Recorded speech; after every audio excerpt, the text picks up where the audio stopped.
Di tengah maraknya komunikasi modern, tentu banyak hal yang sangat mudah dimanipulasi. Data, persepsi, suara, wajah, bahkan gerak-gerik. Hai, saya Natasha. Halo, saya Fadil Tasyarsyadi. Kali ini kita akan membedah kasus melalui pandangan etika dan filsafat komunikasi di Podma, Podcast podcast Mahasiswa. mahasiswa dengan tema Deepfake dan Ancaman Realitas Visual. Deepfake adalah ciptaan manusia yang bertujuan untuk memudahkan kita berproduktivitas. Namun, dalam sisi hal lain, ada oknum-oknum yang tidak bertanggung jawab menggunakan deepfake itu seperti menggunakannya untuk penipuan dan juga menggiring opini dikarenakan keinginannya itu tersendiri. Aku ada pertanyaan nih. Kalau misalkan mata dan telinga kita bisa ditipu dengan sempurna, lalu apa yang menjadi jawaban yang sebenarnya? Kita akan membahas dengan krisis etika, kemanusiaan, dan juga banyak hal lainnya lagi. Aku mau ngebagi nih, istilah dari deepfake tuh apa sih? Ternyata berasal dari dua kata nih Kak Fadli.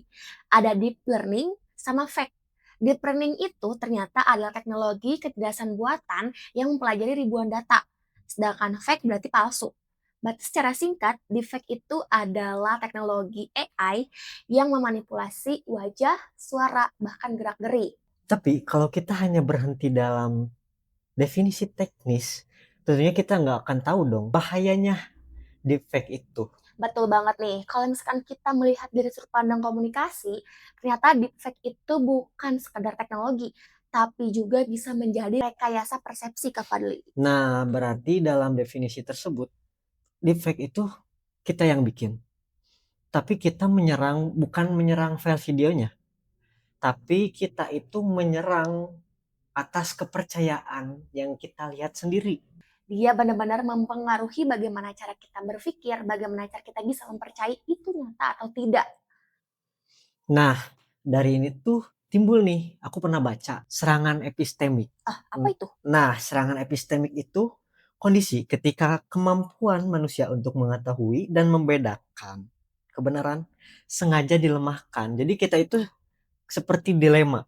Oh, Dilema mana sih yang benar? Ini benar nggak ya? Atau ini yang benar? jadi Jadi sengaja ya. ya, Tapi ternyata deepfake tuh ada ini loh, ada bentuknya. Yang bentuknya. pertama itu ada deepfake visual, yang kedua ada voice cloning. Hmm. Nah, kalau deepfake visual itu kalimatnya ini tuh kita bisa dimanipulasi oleh gambar yang Oh bener-bener iya. nyata, yang mirip banget. Kalau voice cloning itu lebih ke suara. Kita mengambil sampel suara seseorang, lalu dijadiinlah di AI. Itu namanya voice cloning.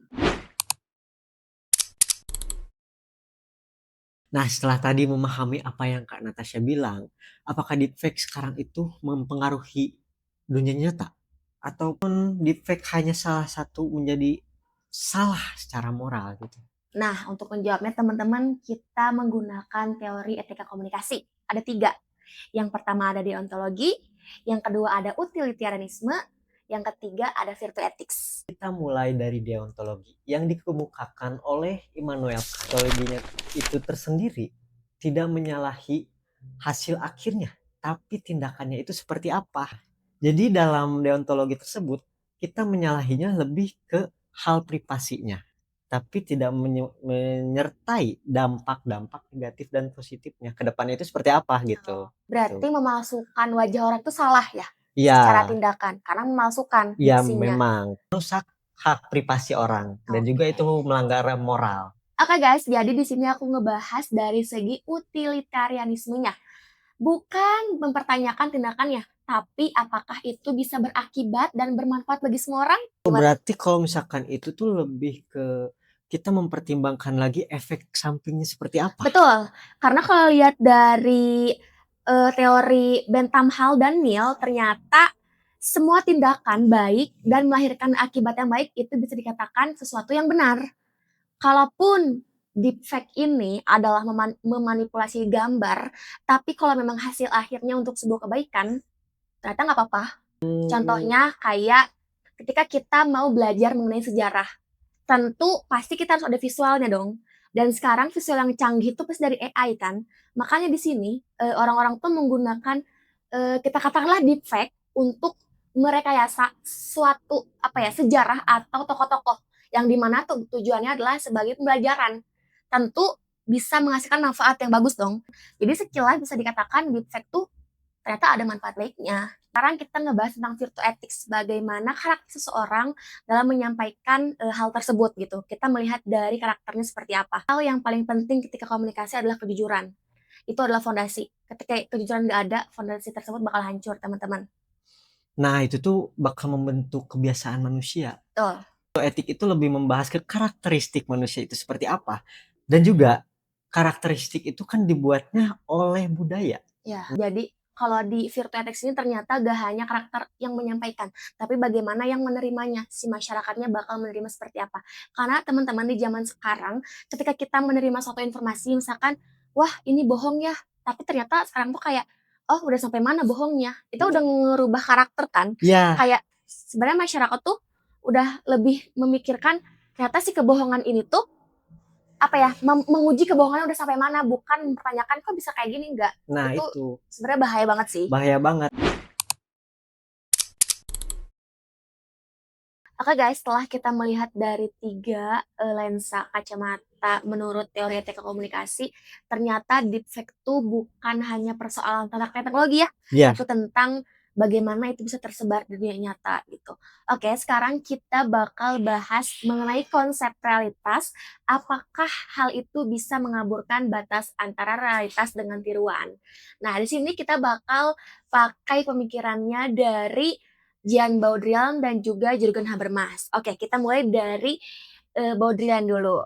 Nah, ternyata guys, Baudrillard itu merupakan filsuf di era postmodern yang berpendapat bahwa masyarakat modern semakin sulit nih membedakan antara kenyataan dan juga representasi dari kenyataan itu. Ini hyperreality itu adalah ketika kondisi tiruan terasa lebih nyata daripada kenyataan itu sendiri. Orang nggak lagi nih berhubungan dengan fakta asli, tetapi dengan versi yang sudah dikonstruksi. Nah, Kak Fadli, kalau dikaitkan dengan deepfake, berarti masalahnya bukan video palsu doang dong. ya. Berkaitan dengan apa ya, dia tuh menciptakan kenyataan baru. Nah, di sini ternyata menurut Baudrillard sendiri itu masyarakat terus hidup di tengah simulasi yang melihat bahwasanya mereka tuh perlahan kehilangan kemampuan membedakan mana yang nyata dan juga mana yang dikonstruksi. Bukan karena mereka nggak cerdas ya teman-teman, tapi karena batas antara keduanya menjadi kabur. Kata lain, deepfake ini dianggap sebagai bentuk paling ekstrim dari dunia yang diprediksi Baudrillard puluhan tahun lalu. Kalau Baudrillard berbicara tentang realitas, Habermas lebih banyak berbicara tentang komunikasi dan demokrasi. Apa yang bisa kita pelajari darinya? Menurutnya komunikasi yang baik hanya bisa terjadi jika ada 3 syarat utama, Apa tuh? yaitu ada kebenaran, kejujuran, dan juga norma. Nah, ketika komunikasi itu tidak mencakup ketiga itu, jargon Habermas mengecap bahwa komunikasi itu kurang tepat. Jadi rusak secara moral ya, Iya, nggak ada fondasinya. itu komunikasi yang tidak sehat menurut jargon Habermas karena tidak bersangkut dengan komunikasi rasionalitas. Tapi nih Kak Fadli, ternyata ada satu persoalan yang bahkan lebih mengkhawatirkan dibanding video palsu itu sendiri, yaitu konsep yang disebut layar dividend. Apa sih itu tuh? Nah ini tuh sebagai paradoks paling berbahaya daripada era deepfake karena ancamannya nggak datang dari video palsu, tapi dari video asli. Maksudnya gimana? Nah jadi bayangin ya, ada orang yang benar-benar tertangkap kamera melakukan korupsi, kekerasan atau tindakan melanggar hukum. Nah, di masa lalu, rekaman video bisa menjadi bukti yang sangat kuat kan, Kak Fadli? Tapi ternyata di era deepfake, orang tersebut sekarang punya jalan keluar yang baru. Ia cukup mengatakan, itu bukan saya, itu deepfake. Dan karena masyarakat tahu bahwa deepfake memang ada, sebagian orang mulai ragu nih. Inilah yang disebut layar dividen. Jadi deepfake itu bukan hanya menciptakan kebohongan, ia juga membuat kebenaran kehilangan daya buktinya. Dan disinilah kita memasuki apa yang disebut krisis epistemik, krisis dalam kemampuan manusia untuk mengetahui dan menyepakati apa yang benar. Nah, karena teknologi sangat canggih dan cukup mudah diakses, kontak kepercayaan antara gambar dan realitas mulai retak. Dulu sebuah video dianggap bukti awal yang kuat. Sekarang video hanyalah klaim yang masih perlu diperiksa dikarenakan deepfake itu tersendiri. Fadli, ternyata dari awal podcast kita terus berputar di sekitar satu pertanyaan besar nih. Betul banget. Nah, sekarang kita menjawab pertanyaan secara langsung. Jadi, apakah integritas visual itu sudah mati atau belum? Nah, jawabannya itu bisa iya dan juga tidak. Kenapa tuh? Dan justru perbedaan antara keduanya adalah hal yang penting untuk dipahami. Menarik kan? Menarik banget sih sebenarnya, yang dimana kita harus bisa dong membedakan dua hal yang sering dianggap sama ya. Iya. Yang pertama adalah integritas visual sebagai asumsi otomatis, sedangkan yang kedua adalah sebagai nilai. Dan ternyata kalau kita ngomongin tentang yang pertama itu udah mati. Kenapa bisa dikatakan integritas visual sebagai asumsi otomatis itu udah mati? Nah, gini ya, kita itu selama berabad-abad, Kak Natasha, udah terpaku dengan satu prinsip, yaitu seeing is believing. Foto itu sekarang sudah menjadi bukti, dan juga video itu sudah menjadi kenyataan. Gambar dan juga realitas itu gampang dimanipulasi. Nah, ini tuh suatu hal yang harus diverifikasi terlebih dahulu. Jadi lebih diverifikasi inilah, tahap 2 langkah, verifikasi 2 langkah. Oke, berarti sebenarnya kebenaran itu belum tentu mati ya? Ya, Dapat dikatakan ternyata yang belum mati itu adalah fakta yang masih ada. yap. Peristiwa itu ternyata masih terjadi, teman-teman. Orang masih melakukan tindakan yang dapat dipertanggungjawabkan. Yang hilang bukan kebenaran, yang hilang adalah kemudahan untuk menemukan dan membuktikannya. Jadi sebenarnya yang berubah itu adalah cara kita mencapai kebenaran itu.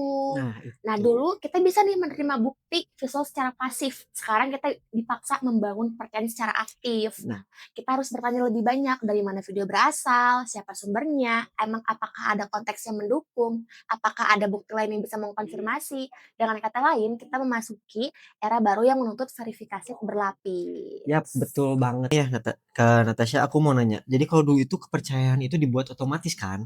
Nah, untuk sekarang kepercayaan itu harus diperjuangkan apakah benar atau tidak. Bener banget nih, di era deepfake sekarang, kepercayaan bukan sesuatu yang kita terima begitu aja, tapi harus dibangun melalui rekam jejak, transparansi, proses verifikasi melalui kredibilitas sumber.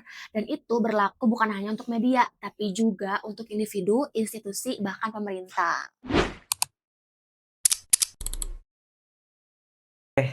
Untuk sesi penutup nih, Kak Natasha. Pertanyaan terakhirnya adalah apa yang kita bisa lakukan? Yaitu melatih kejelian kita sendiri. Saat melihat video yang mencurigakan, perhatikan detail-detail kecil seperti gerakan bibir yang tidak sinkron, ritme kedipan yang aneh, bayangan yang gak konsisten, area wajah yang tampak burem, atau suara yang terdengar gak natural. Selain itu, kita juga bisa melacak sumber kontennya, misalnya menggunakan Google Lens, InVid, Yandex, atau Bing untuk melihat apakah gambar atau video tersebut pernah muncul sebelumnya dalam konteks yang berbeda. Berarti sekarang juga udah banyak alat pendeteksi AI ya?